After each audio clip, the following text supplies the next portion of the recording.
I wanted to talk about how poetry, art and poetry, but I'm going to particularly address poetry, is such a great medium for people in the autism spectrum. For starters, I find it really humorous when people have old world misconceptions about autistic people not being creative. That's really silly. Autistic people are very creative. We think visually.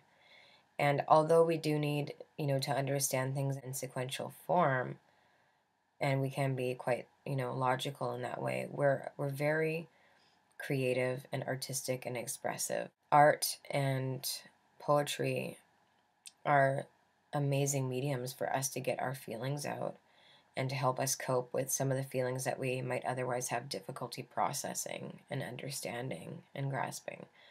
So, why is poetry such a great medium for autistic people?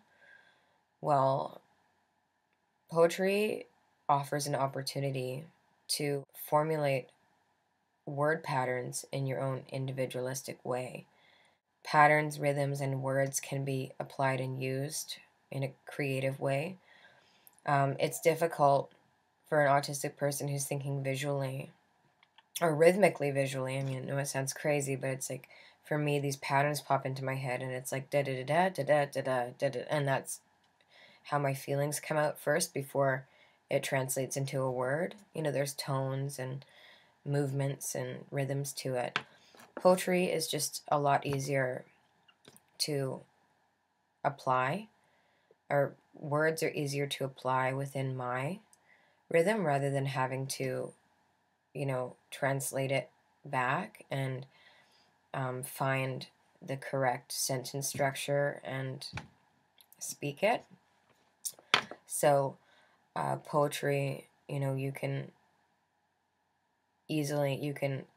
easier to find. In fact, I think the stage of me translating my thought pictures into language occurs with poetry first. It's like da da da da da da da da. I'm feeling like, you know, and then the sounds are all around and on the ground, or that's like a random silly little rhyme, but you know, it's often like actions and pictures that we feel like the sounds are all around on the ground.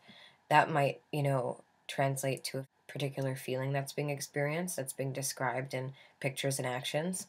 But it's just a lot easier to apply words into the feeling, the shape, and the pattern. You think of like flower or wind or grass or,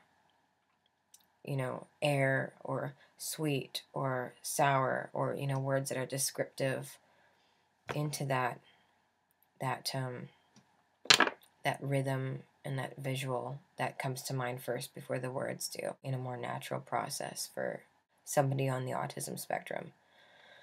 So that's great. And of course, art is kind of a given. Like, I mean, we think visually.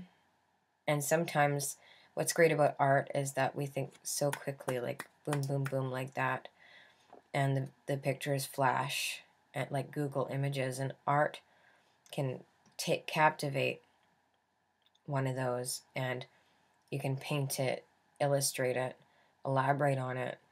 And what happens is you've got like a piece of art, abstract art, and you're elaborating on it as it grows, and you're able to kind of see what you're thinking, or feelings come out in the art. I mean, this is probably true for people. Obviously, this is true for people that aren't on the spectrum, both poetry and art. I guess for some people, maybe they are on the spectrum and they just don't know, right? Many people don't know they're on the spectrum. That's the thing. It's so vast. But I mean, art and poetry are such an amazing medium.